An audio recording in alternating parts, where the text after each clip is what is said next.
मेरा नाम यासिर शमून खान है। आप देख रहे हैं expose it with Yasir Shamoon के साथ। और आज हम एक्सपोज करेंगे एक ऐसी नंगी हकीकत को कि जिसको सुनने के बाद शायद जो शर्म और हया रखते हैं उनकी आंखें आबदीदा हो जाए। अब पूरा माशरा ही शर्म हया रखता है। ये टिकटॉक को देखने के बाद या बीगो लाइव को देखने के बाद नहीं मिलता। जो शख्स दुनिया में आया है बाहर तो उसे एक ना एक रोज़ अपने अल्लाह के हजूर वापस जाना ही है। और इस कड़वी हकीकत को कोई रद्द नहीं कर सकता। हम अपने वालिदैन को, अपने बहन भाइयों को, अपने आबाओ अजदाद को, गली मोहल्ले के हमसायों को, अजीज़ रिश्तेदारों को कब्र में ना सिर्फ उतारते हैं बल्कि उनके जनाजे भी पढ़ते हैं। और इस वक्त यहाँ पर मैं मियानी साहब कब्रिस्तान के बाहर खड़ा हूँ। ये प्यारे भाई खड़े हैं। इनका रोज़गार ये है कि ये कफन दस्तयाब करते हैं और सारी चीज़ें दस्तयाब करते हैं। मुर्दा इतना मुश्किल है ना, आज एक मैयत का, एक गरीब आदमी की मैयत का दफन होना भी मुश्किल है। बेटा आप इधर आ जाए, दफन होना भी मुश्किल है। तो नाज़रीन, आज मैं आपको भाई से मुलाकात कराता हूँ। अस्सलाम वालेकुम। क्या हाल है? अपना क्या नाम है? ज़हीद। कब से यहाँ बैठे हुए? काफ़ी देर हो गई। अब अगर कोई शख्स मर जाता है तो कफन दफन कितने का हो जाता है? कफन असी वैसे भी रखे जाता वास्ते भी, लेकिन नहीं भी पैसे है तो बगैर पैसे भी खा सकते। ਤੁਸੀਂ ਆਪਣੇ ਕੋਲੋਂ ਦਿੰਦੇ ਹੋ ਪੱਲਿਓ जी ਕਫਨ? ਵੈਸੇ ਕਿੰਨੇ ਦਾ ਦੇ ਰਹੇ ਹੋ? वैसे है 2000 2500 2200 2500 2500 रुपए का। और बाकी सामान नवान वाला कितने पैसे ले लेंदा? सब मुकम्मल नाल सर कफन नवान वाला भी वो भी 2500 ਉਹ ਮਾਨੇ ਕੋ ਮਰਜ਼ੀ ਉਹਦੀ 500 ਦੇਣ 1000 ਦੇ ਉਹ यानी कि 1500 ਦਾ ਉਹ ਲੈ ਲੈਂਦਾ, ਘੱਟ ਤੋਂ ਘੱਟ ਵੀ। ਠੀਕ ਹੈ ਜੀ। ਅਗਰ 500 ਦਾ ਲੈਣੀ ਉਹਨੇ 10 ਹਾਂ, ਉਹਨੇ ਲੈਣਾ ਹੀ ਹੈ। ਇਹਦੇ ਹੋ ਗਈ ਗੱਲ 3500 ਤੇ। ਹੁਣ ਅੰਦਰ ਕਬਰ ਲੈਣ ਵਾਸਤੇ ਵੀ ਇੱਕ ਪੂਰਾ ਗੈਂਗ ਬੈਠਾ ਹੈ। ਉਹ ਤੇ ਫਿਰ ਮਾਸਟਰ ਗੈਂਗ ਹੈਗਾ। ਪਰਚੀ 4500 ਦੀ ਆਮ ਆਦਮੀ ਵਾਸਤੇ, ਕੱਚੀ ਕਬਰ ਦੀ। ਫਿਰ ਉਹਦੇ ਬਾਅਦ ਗੈਂਗ ਨੇ ਪੈਸੇ ਲੈਣੇ ਨੇ ਬਣਾਉਣ ਦੇ, ਮਟੀਰੀਅਲ ਇਹ ਬਜਰੀ ਸੀਮਟ ਸਾਰਾ ਕੁਝ ਪਾ ਪੂ ਕੇ ਉਹਨਾਂ ਨੇ 10000 ਉਹਨਾਂ ਨੇ ਲੈਣਾ। ਆਪਣਾ ਮਜ਼ਦੂਰੀ ਪਾ ਪੂ ਕੇ 5000 ਉਹ ਲੈ ਲੈਣਾ। 25 ਤੋਂ 30000 ਚ ਮੁਰਦਾ ਪੈ ਗਏ। ਮਰਨਾ ਤਾਂ ਸੌਖਾ ਪਿਆ ਹੈ, ਬੜਾ ਮੁਸ਼ਕਿਲ ਹੈ। ਮਰਨਾ ਬਹੁਤ ਔਖਾ ਹੋ ਗਿਆ ਹੈ। ਚਲੋ ਫਾਰ ਐਗਜ਼ਾਮਪਲ ਕਿ ਤੁਸੀਂ ਕਫਨ ਵੀ ਦੇਤਾ ਫਰੀ, ਆਪਣੇ ਪੱਲਿਓਂ ਦੇਤਾ, ਖੁਦਾ ਤਰਸੀ ਕੀਤੀ, ਖੁਦਾ ਖੌਫੀ ਕੀਤੀ, ਇਹ ਤੇ ਤੁਹਾਨੂੰ ਸਵਾਬ ਵੀ ਜਾਏਗਾ ਉਹਦਾ। ਕਿਉਂ? ਲੇਕਿਨ ਅਗਰ ਉਹ ਵੀ ਤੇ ਪੈਸੇ ਲੱਗੇ ਨਾ, ਅਗਰ ਉਹ ਪਾਏ ਜਾਣ, ਤੇਰਾ ਮਤਲਬ 25 ਤੋਂ 30000 ਚ ਬੰਦਾ ਮਰਿਆ ਜਿਹੜਾ ਉਹ ਪੈਂਦਾ ਹੈ, ਵਰਨਾ ਉਹਦੀ ਮਈयत ਗਲ ਸੜ ਜਾएगी। अल्लाह माफ करे जाए फिर की हाल। डेड हाउस में कभी आपने जाके देखे? तो बात करता देखा मैं, देखे की हाल है? बहुत बुरा हाल है। कीड़े पे दे कब पता ही 6-6 महीने लाशों पैक हुई पई हैं। कीड़े पे दे अल्लाह माफ करे तो बात चुकिया नहीं जाता। नहीं चुके सोच के दिल खराब होना शुरू है। छापे पैक कीते ने फिर छापरां दे विच बहुत पहले हाल मरना बहुत औखा हो गया। ਇਹ ਉਹ ਲੋਕ ਨੇ ਜਿਹੜੇ ਆਪਣੇ ਮਾਪੇ ਨੂੰ ਘਰੋਂ ਕੱਢ ਦਿੰਦੇ ਨੇ दाल ਉਹਨਾਂ ਐਨਜੀਓ ਨਾ ਔਰ ਉਹਨਾਂ ਨੂੰ ਪਤਾ ਵੀ ਨਹੀਂ ਹੁੰਦਾ ਕਿ ਉਹਨਾਂ ਦਾ ਪਿਓ ਕਿੱਥੇ ਮਰਿਆ ਪਿਆ ਹੈ। ਕਿੱਥੇ ਮਰੇ ਤੇ ਆਪ ਕਿੱਥੇ ਮਰੇ ਪਏ ਆਪ ਤੇ ਉਹ ਗਾਫਲ ਹੋਏ ਪਏ ਨੇ ਨਾ, ਆਪ ਤੇ ਉਹ ਯਾਸ਼ੀਆਂ ਕਰ ਰਹੇ ਨੇ। ਬਾਅਦ ਜਾ ਵੀ ਨਾ ਪਤਾ ਆਪ ਕਿੱਥੇ ਪਏ ਨੰਗੇ ਨੰਗੇ ਹਾਦਸਾ ਹੋਇਆ ਨਾ ਗਿਆ ਆਇਆ ਛੋੜ ਦੋ ਇਹ ਮੋਲ ਕਰਨ ਜਾ ਤੇ ਪਿਓ ਗੁੰਮਸ਼ੁਦਾ ਕਰਾਰ ਦੇ ਕੇ ਨਾਮ ਨਾ ਪਈ ਜਾਂਦਾ। ਜਾਣਾ ਫਿਰ ਆਪਸ ਵਿੱਚ ਭੈਣ ਭਰਾ ਲੜਦੇ ਨੇ, ਰਜਿਸਟਰੀ ਕਿਤੇ ਪਈ, ਉਹ ਕੱਢੋ ਪਹਿਲੇ ਉਹ ਪਹਿਲੇ ਕੱਢੋ। ਕਦੀ ਇੰਜ ਵੀ ਹੋਇਆ ਕਿ ਇੱਥੇ ਤੁਹਾਡੇ ਸਾਹਮਣੇ ਲਾਈਵ ਲੜਾਈ ਹੋ ਗਈ ਹੈ?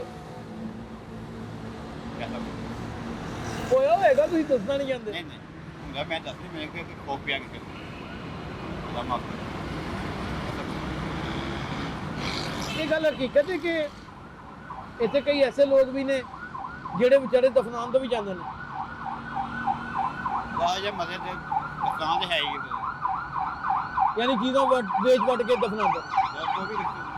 जो कुछ भी करना तो करना तो आएगा। कोई ना कुछ इंसान करना ही पैना मजबूरी अपने कदम वास्ते वो भावें जाए अपना बेचन भावें कोई चीज़ बेचनी पैनी दफनाना है। कहाँ से है आपको पता है कि दफनाने के ऊपर घरों में कितनी लड़ाइयाँ होती हैं? इल्म है आपको इस बात का? आपको अंदाजा है कितने फसाद खड़े होते हैं? भाभियाँ, बहुएं, फिर दामाद सारे इकट्ठे हो गए। तू कर हाँ। अच्छा ये दफनाने का हो गया। अब जिस घर का पता चल गया कि दफनाया गया, वहाँ पे जारी बात है कि हमारी रस्म और रिवाज भी हैं, कुल भी करने हैं। कुलों के ऊपर पत्ती पहले सबसे पकाना, पत्ती बड़ी मुश्किल है। अच्छा शादियों पे जैसे तेल मेहंदी होती है, फिर बारात होती है, फिर उसके बाद वलीमा होता है, ऐसे ही मरने के बाद है। आपने पहले मरना है, मरना बहुत मुश्किल है। बहुत। अब वो एक समझ लें कि वो एक मुश्किल तरीन अमल है। जो मर गया वो अल्लाह माफ करे मर के भी जलील हो गया। कई लोग फिर मर गया तो उसके बाद अपना पत्ती पकानी है घर में, तो मामे का हक पहुंचता है, चाचा का हक पहुंचता है। और चाचा ताए इकट्ठे हो गया है। हाँ नहीं जी साड़ा कादा हक पहुंचता, साढ़े नाल नजायज कर गया सी साड़ी से जमीन पे कब्जा पा गया सी। आपने अपनी जिंदगी में जो अमाल किए होते हैं ना, मरने के फौरन बाद पत्ती के ऊपर आपको नजर आ जाते हैं।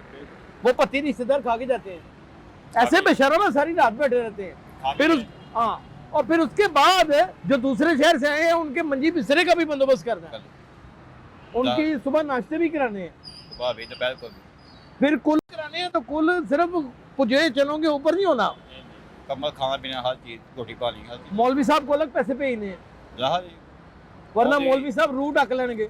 वही बैठे फाइल आ गए, ਉਹ ਵੀ ਫਾਈਲ ਲਾ ਕੇ ਬੈਠੇ ਨੇ ਮਸਜਿਦ 'ਚ। ਮੌਲਵੀ ਸਾਹਿਬ ਨੂੰ ਵੱਖਰਾ ਕਰਾਣੇ ਨੇ ਕੁੱਲ, ਬਾਹਰ ਤੁਸੀਂ ਆਪਣੀ ਗਲੀ ਦੇ ਵਿੱਚ ਕਨਾਤਾ ਲਾ ਕੇ ਲੋਕਾਂ ਨੂੰ ਤੰਗ ਵੀ ਕਰਨਾ ਹੈ, ਉਹਨਾਂ ਦੇ ਘਰ ਵੀ ਪਲਨੇ ਨੇ, ਉਹਨਾਂ ਨੂੰ ਖਾਣਾ ਵੀ ਦੇਣਾ है, सारा कुछ करना है। और वो तकरीबन 1 लाख रुपए का खर्चा है। अब 30,000 से शुरू हुए, पत्ती पका के 50,000 की पत्ती लगा लें, टेंट लगा लें, कुर्सियां लगा लें, पंखे लगा लें, ये सारा कुछ लगा लें, ये तकरीबन 1 लाख रुपया हो गया। 1 लाख ये हो गया, 1 लाख रुपए का कुल्लों का खर्चा है। फिर उसके बाद अगर जो दासा करते हैं, दसवां करते हैं या जो साता करते हैं, वो एक अलग खर्चा है, वो तो बड़ा खर्चा है, वो बड़ा खर्चा है। और फिर जो 40वां करते हैं वो भी 2-2.5 लाख रुपए का खर्चा है। ਹੁਣ ਜਿਹਨੂੰ ਬਹੁਤਾ ਹਿੱਸਾ ਲੱਭਣਾ ਹੈ ਮੁਸੀਬਤ ਉਹਦੀ ਪੈਣੀ ਹੈ। ਉਹ ਵੀ ਸਾਰੇ ਭੈਣ ਭਰਾ ਸੱਜਣ ਹੁੰਦੇ ਹੋਣ, ਆਪਣੇ ਯਾਰ ਦੋਸਤ ਵਾਕਫੀਆਂ, ਤੁਸੀਂ ਵੀ ਆਏ, ਤੁਸੀਂ ਵੀ ਆਏ ਹੋ, ਚਲੋ। अच्छा वहाँ पे मरने वाले के हवाले से कोई बात नहीं हो रही होती, सियासत पे बात हो रही होती है, वहाँ पे घर की मामलात के बारे में बात हो रही होती है। वहाँ लोग बता रहे होते हैं कि मेरा बच्चा कनाडा में भी सेट है, जी है ना, ये गल्लां हो रही होंगी। ਹੁਣ 4 ਸਾਲ ਹੋ ਗਏ ਕਿ ਇਹ ਬਸ ਸੱਟ ਹੈਗਾ, ਪੈਸਾ ਕੋਈ ਨਹੀਂ ਭੇਜਿਆ ਅਜੇ ਤੱਕ।